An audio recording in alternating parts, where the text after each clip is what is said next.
The descent before the rise, how the dark chosen ones are forged in frequencies too heavy for the average soul.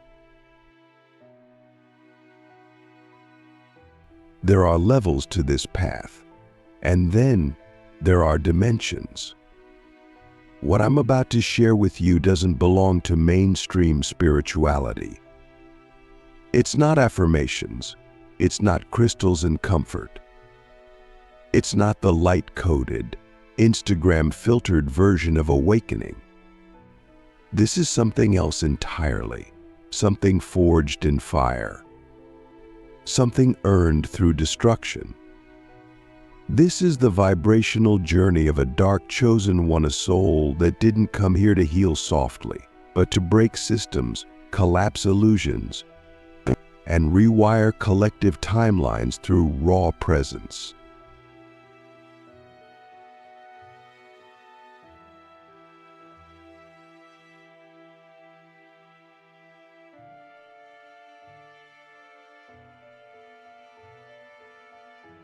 You don't choose to be a dark chosen one.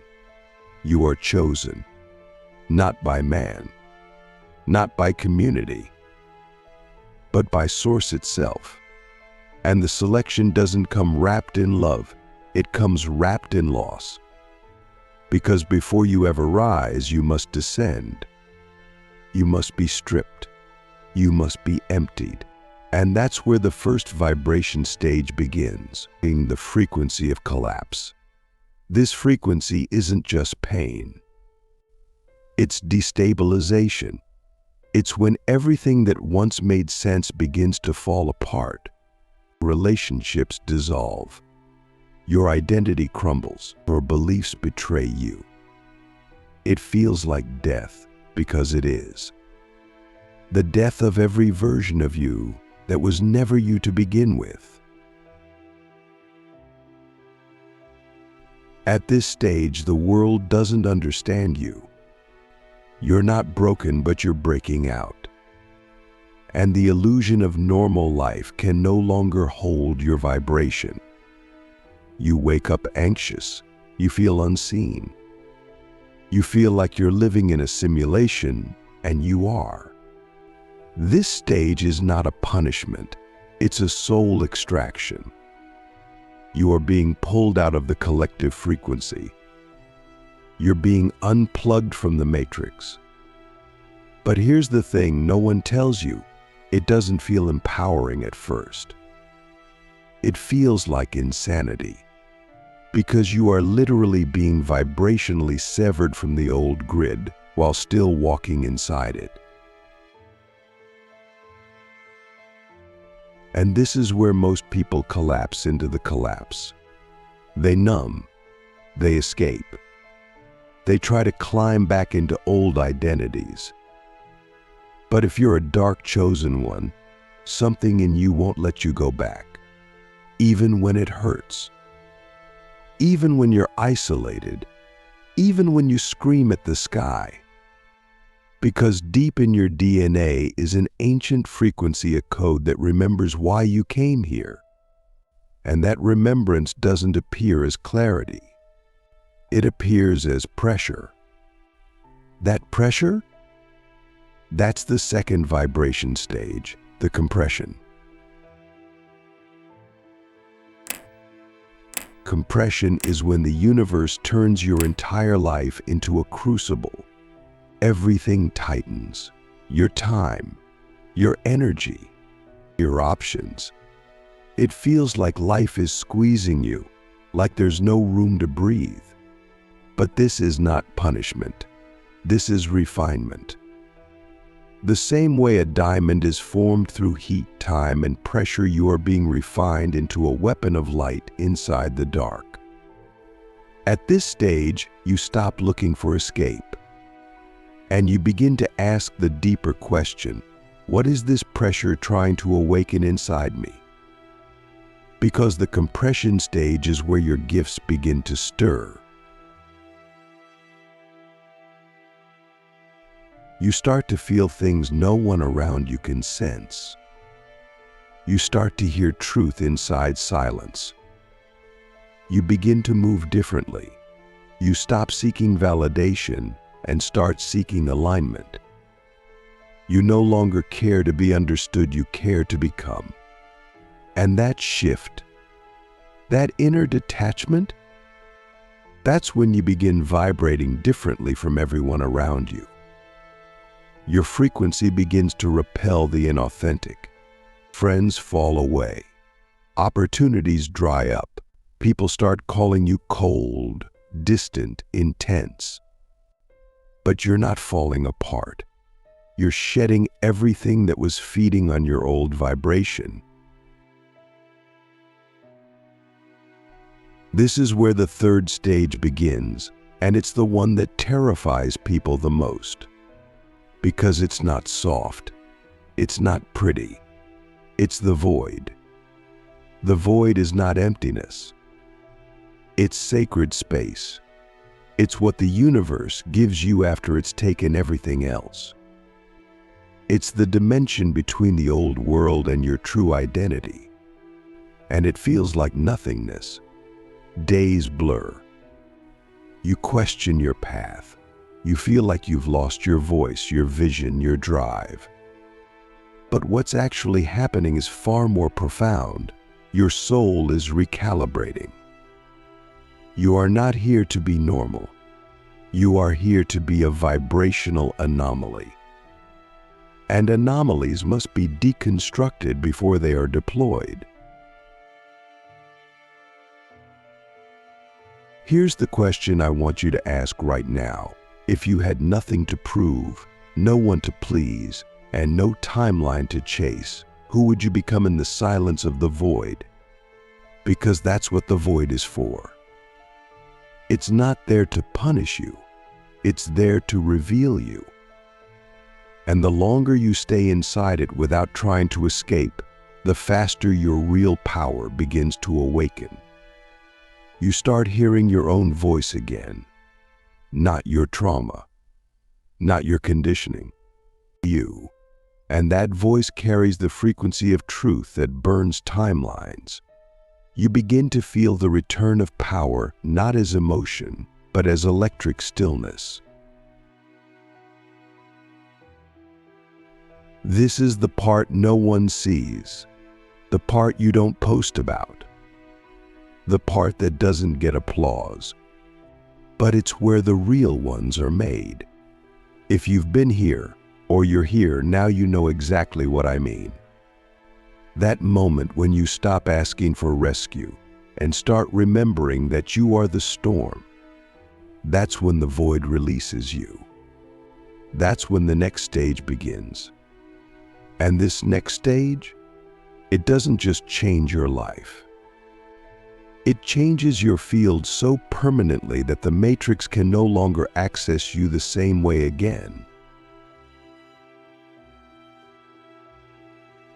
In the next part, we'll step into the fourth and fifth vibration stages, the ones where you begin to walk in power, but must resist the temptation to misuse it.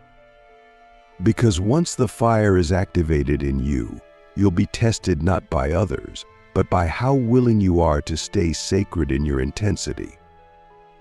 You'll learn how to walk as a storm without destroying yourself.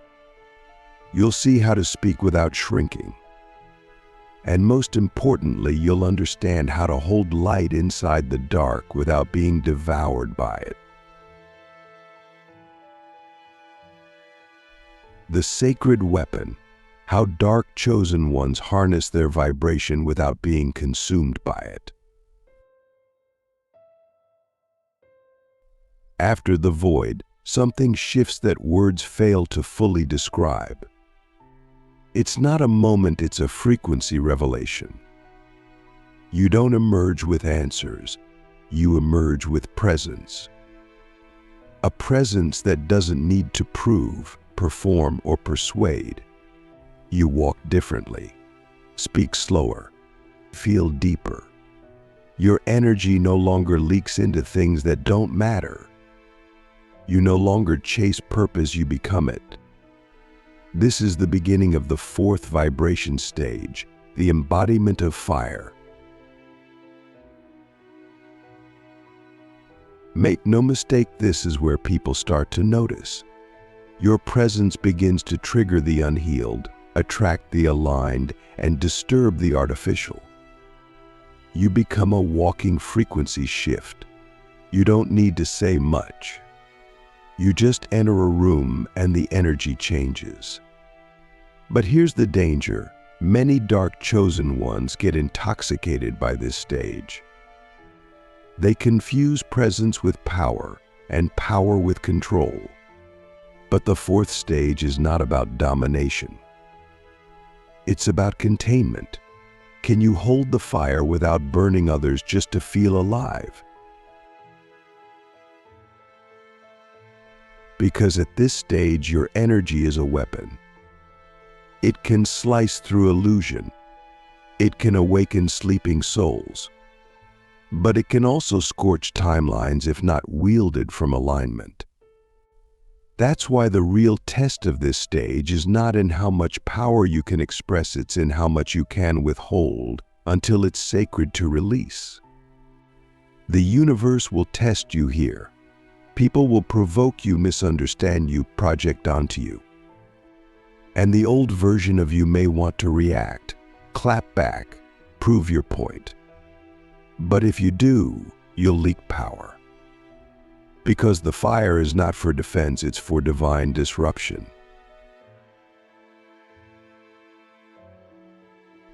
The fourth stage teaches you restraint as a form of spiritual warfare. You begin to realize silence can be louder than words. Walking away can be an act of power. And not revealing your gifts to those who haven't earned the frequency to receive them? That's not ego. That's energetic integrity. You no longer cast pearls to pigs.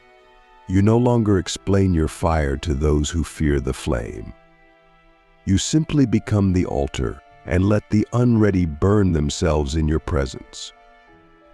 That's how the sacred weapon is sharpened, not by being used constantly, but by being discerned precisely. And then something profound happens.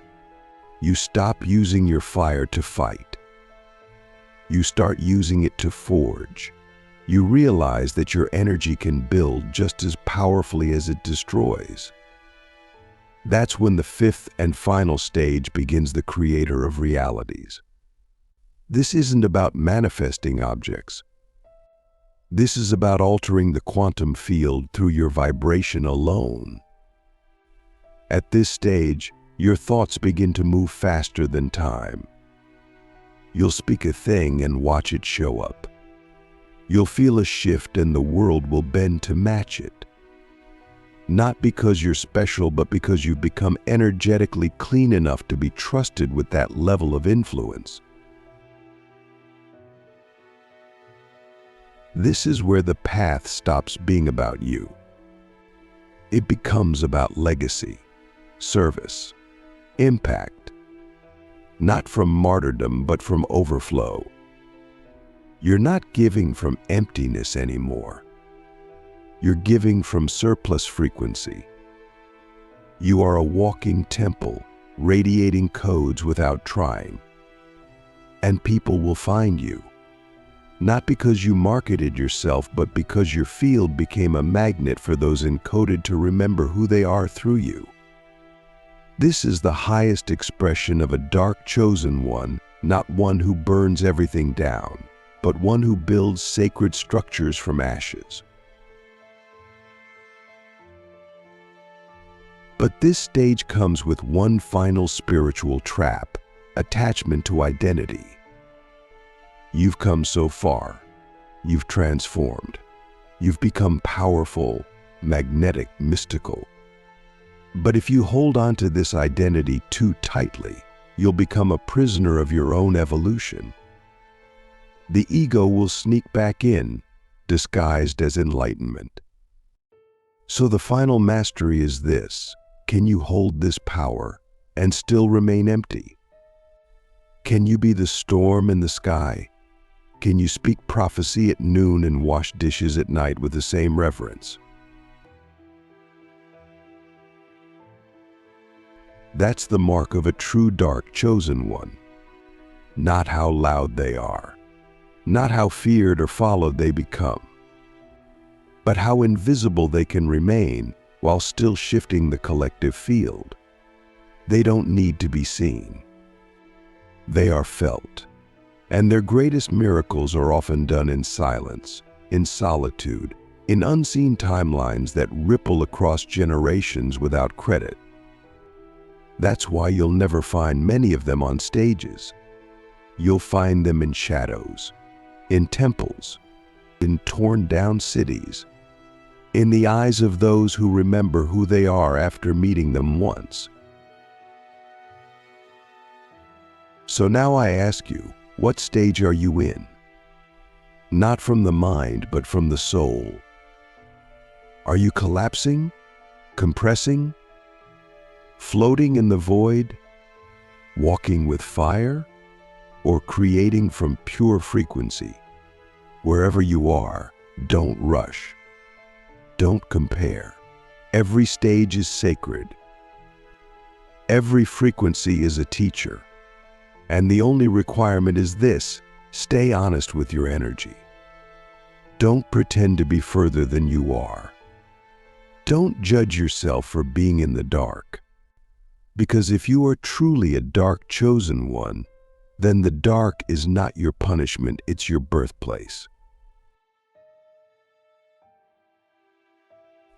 In the final part, I'll show you how to remain stable in power, how to shield your frequency from energetic interference, and how to continue evolving without becoming a caricature of your own awakening.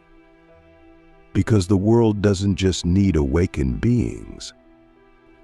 It needs anchored ones, and you were made to be one of them. The Anchored Architect: How to Stay Powerful, Invisible, and Unshakable in a World Addicted to Noise. At this point, you've walked through collapse, compression, the void, the fire, and the sacred construction of reality. You've been stripped, scorched, summoned, and sharpened. But now comes the final vibration, not a stage, but a state that few ever reach. Because while many awaken and some embody, very few anchor. Very few know how to stay rooted in their power without losing their soul in the spotlight. And if you're a true dark chosen one, this is where your real work begins, not in becoming more, but in refining what you already are into something that can't be shaken by the world's chaos. True anchoring is not about hiding. It's about vibrational immovability. You see, power without anchoring becomes performance. And in a world that rewards noise, visibility, and emotional volatility, it's easy to confuse being seen with being felt. But the real ones, the ones that change rooms without speaking, the ones that alter timelines with a glance, they're not performing. They're anchored. Their energy doesn't spike. It radiates. Their presence doesn't fluctuate with praise or rejection. They walk in the same frequency whether they're in a temple, a war zone, or sitting alone in silence. Why? Because they've stopped identifying with how power looks. They've become how power feels. To remain in this state, you must begin to train your nervous system like a sacred instrument. Because when your body becomes the altar, your spirit becomes the priest. You start regulating your emotions not to suppress them, but to consecrate them. You don't push away anger, sadness, fear. You alchemize them into direction, clarity, and presence. You're no longer reactive, you're responsive to resonance. This means you stop entering spaces out of obligation or curiosity. You start choosing presence with surgical intention. You're not everywhere anymore. You're exactly where you're meant to be, and your absence becomes as powerful as your presence. But here's one of the deepest truths most people never tell you. True anchoring requires invisibility. Not forever, but often. You must be willing to disappear from the world's noise to reattune to your own frequency. That means seasons of silence. Seasons where you unplug from spiritual trends, from social validation, from the need to be understood. Because every energetic blueprint needs solitude to be recalibrated.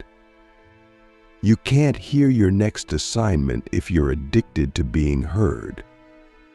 So here's the question. When was the last time you allowed yourself to become so silent that only your future self could hear you? That's where the real architecture begins, in the stillness between identities.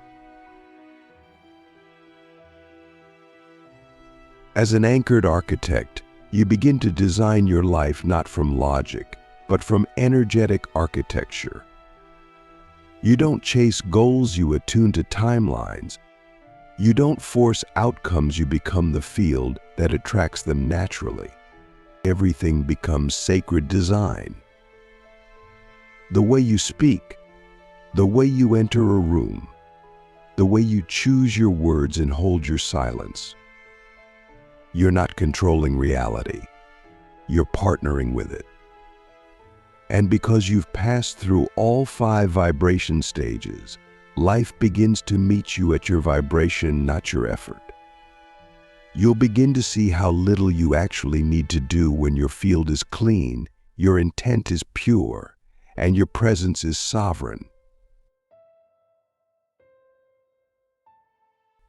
And here's the final anchor. You stop needing to be known.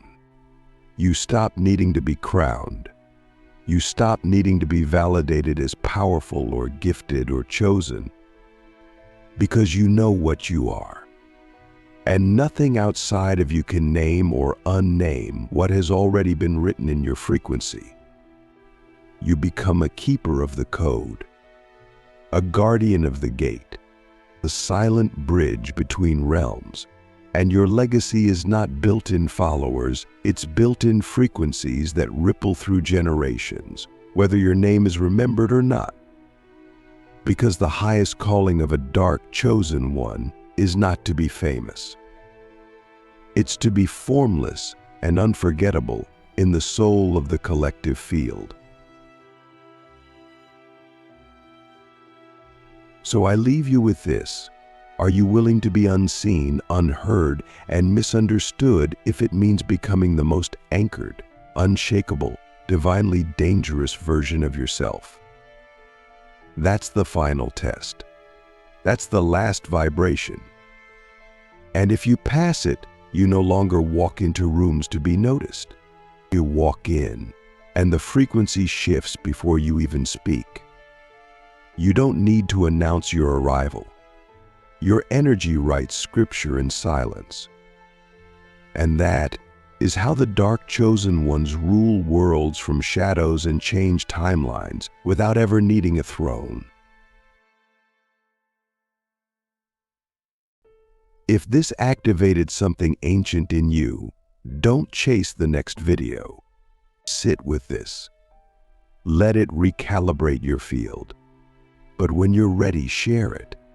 Not to be seen, but to find the others who are walking through fire in silence. The ones who know exactly what it means to be chosen, not for pleasure, but for purpose.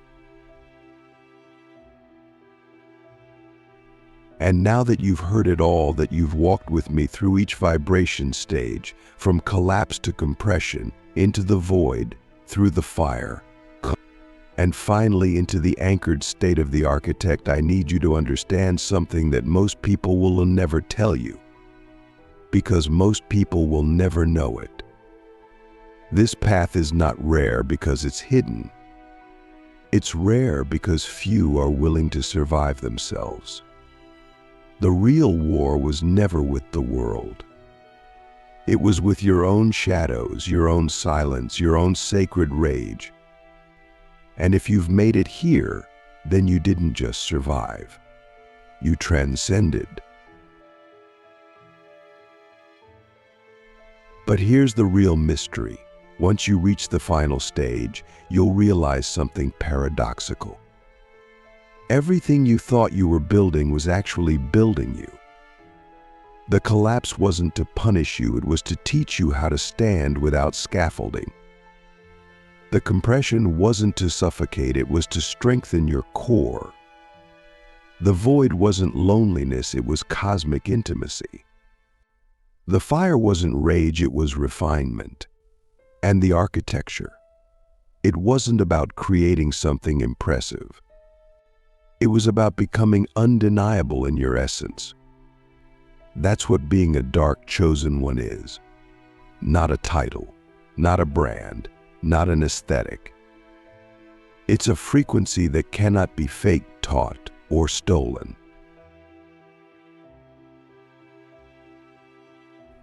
You are not here to be saved. You are here to be sent. And the final form of your frequency is not loud, it's precise. You don't speak unless it's encoded. You don't move unless it's strategic. You don't engage unless it's sacred. You become a frequency weapon not to hurt, but to awaken. And your very existence becomes a disruption to every false system, every shallow connection, every artificial light pretending to be divine. You don't shine to be seen, you shine to reveal shadows. You don't love to be comforted, you love to ignite dormant power in others. You don't lead to be followed, you lead, because if you don't, truth will be buried beneath performance. And now you're ready. You're not just a spiritual person. You're not just an awakened soul. You are a rare frequency holder, a keeper of codes, a mirror of the unseen. And if you felt alone, misunderstood, too much, too intense, too silent, too deep, that's because you were never meant to fit inside this world. You were meant to reshape it, but only after reshaping yourself. So don't rush. Don't seek applause. Don't dilute your power so you can be palatable. This world doesn't need more noise. It needs you in your raw, sovereign, anchored truth. The 5 vibration stages were never the destination. They were the initiation. And now, you walk forward not as a seeker but as a signal, not to prove who you are, but to remind others what they forgot they were capable of becoming. So I'll leave you with one last activation. Now that you've remembered your power, what will you build with it in silence that echoes across eternity? Because the world may never know your name, but your frequency, it will live in the bones of the universe forever. If this video found you at the right time, trust it was not random. You were summoned to remember. You were prepared for this. And now, it's your move. Share this with those few who walk like ghosts, but carry the weight of gods. The ones no one sees, but everyone feels. You are the dark chosen, and your time has begun.